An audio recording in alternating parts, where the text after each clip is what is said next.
Welcome to Horror Mania. I'm your host, Terrelle. Thank you for taking the time to click on this video. If you end up enjoying the video, please hit the like button and hit the subscribe button so you don't miss any future videos on this channel. What I do here on this channel is basically talk all things horror, very passionate about the genre.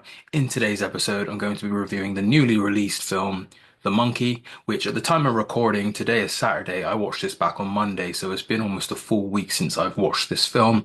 I've been able to let my thoughts marinate on it, although I was pretty clear cut on my opinion on this film from the moment I watched it.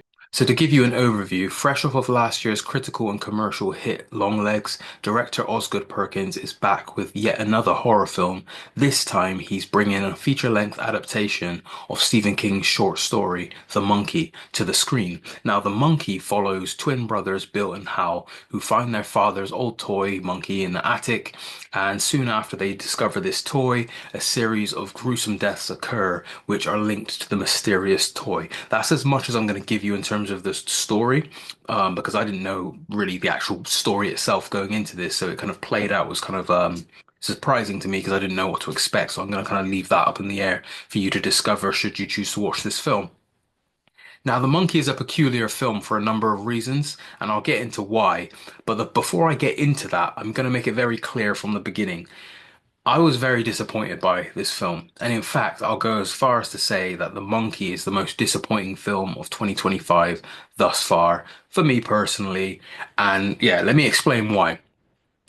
I can understand most of the intent with this film and what director Osgood Perkins was attempting to achieve in terms of the script and in terms of the execution of this film. I understand the intent, but I think this film wildly misses the mark in terms of its execution. Now, The Monkey is a horror comedy, but whether you enjoy it or not will largely, and I emphasize largely, hinge on whether its idiosyncratic tone works for you. It bets big with the comedy and the humor, but I just didn't find this film funny most of the time. And even by the end of it, it started to grate on me a little. So you got to know that going in that it is. And I think a lot of people are aware that it's got comedic elements based on how it's being marketed. So I wouldn't say it's a case of the marketing, mismarketing the film. I think the film is leading on that is humorous, and that's fine.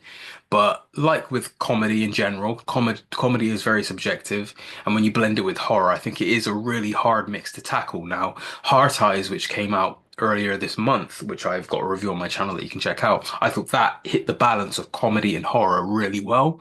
I think The Monkey struggles with it quite a lot, and it's to the film's detriment, and it really kind of ruined, not necessarily ruined, but it really kind of lessened the experience overall for me because it was relying so heavily on the humor, and because it wasn't clicking with me personally, it just affected my experience. Whereas if this type of humor that this film's going for really does click with you, I think you will enjoy it a lot. So although I'm saying it's a big disappointment for me personally, if this humor clicks with you, you could end up having a really good time with it. Now, the key appeal of this film is the death scenes.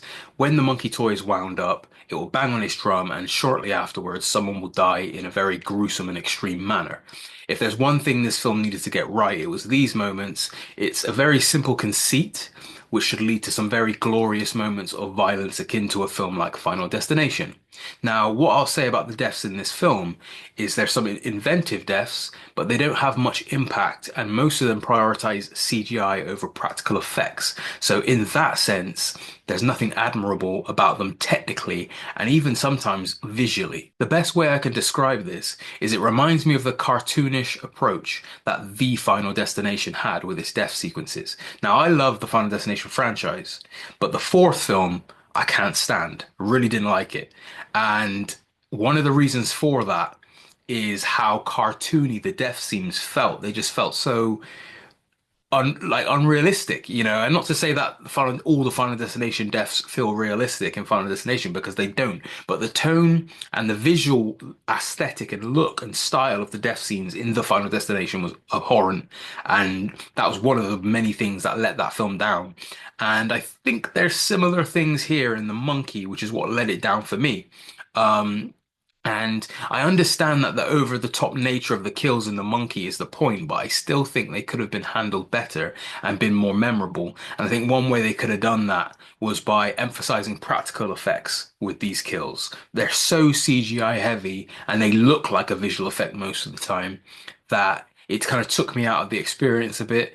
And I think if they had put more of an emphasis on practical effects, they could have had a lot more fun with the gore. They could have had a lot more fun with staging these death scenes.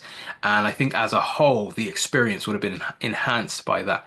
And one thing that surprised me also is that I don't think there's that many death scenes throughout the film. Like a film like this, which is primarily centered on death, and its main conceit is people are gonna die. And I think even the tagline on the poster is everybody dies and that's effed up. A su- there's a surprising lack of deaths throughout. And I think that would have helped the pace the film better. It would have made it more of an enjoyable experience, I think, if they had peppered in more deaths throughout the film as a whole. Another issue I have with the monkey is that it feels disjointed and it never really gets the ball rolling on its central concept in an exciting way. The story itself is very flat, and it was apparent to me within the first act that it was struggling to present a narrative that I could get invested in. The theme of absent fathers is woven throughout this story, but nothing satisfactory was done with it, and it doesn't have much to say about loss either, which is something you would almost expect it to be able to do, given it's a film that's about death so much, especially within a family. But it doesn't really have much in terms of substance on that front to provide through its narrative, which just left the whole story and film in general feeling very flat and disjointed. Essentially, the script doesn't know what to do with its concept and how to expand it into a feature-length film. So as a result of this, the film ends up feeling like what would have been a good short film stretched out to feature length with a lack of ideas. None of the characters are interesting or even likable. Now, having characters that are likable isn't an absolute requirement, but if you're going to have characters who aren't, they at least need to be compelling, and that wasn't the case here. Theo James, who is the lead actor in this film, he was a serviceable lead as Hal. But what I would say about the role, and I'm not saying this to slight him too much, but many actors could have occupied this role based on how it was written on the page, and some of them would have likely done better with it than what he was able to achieve, despite the shortcomings in the writing department with this film. And there's an aspect to his role, which I won't spoil here because I had no idea that this was an element of the film, but there's an aspect to his role that I just simply didn't like the direction of. And I felt that it brought his performance down as a whole. Now, Tatiana Maslany portrays his mother in this story, and her character had a sense of whimsy about her, which at least brought some form of energy to the screen. Her performance was the best at connecting with the tone that this film is going for. It's just unfortunate that her screen time is limited due to a time jump. This film really needed more of what she was able to bring to it. The only other actor in the cast I thought did relatively good was Colin O'Brien, who portrays Hal's son Petey. Hal has a fractured relationship with his son, and I think Colin was able to portray that and convey the friction of their relationship rather well. The Monkey is Osgood Perkins' most conventional looking film. All of the style and splendor that I would associate with his previous work is missing here, and that was one of the most shocking things about this film for me personally, is the fact that the atmosphere, the meticulous direction, none of that is present in this film, but there's nothing noteworthy from the direction side of things to replace it. So the film just feels quite hollow visually and within its execution in the direction, and even the cinematography as well. It all just felt underwhelming to say the least. And what I would say is like if I didn't know already that he was directing this film, I wouldn't be able to tell this was a film directed by him just by watching it.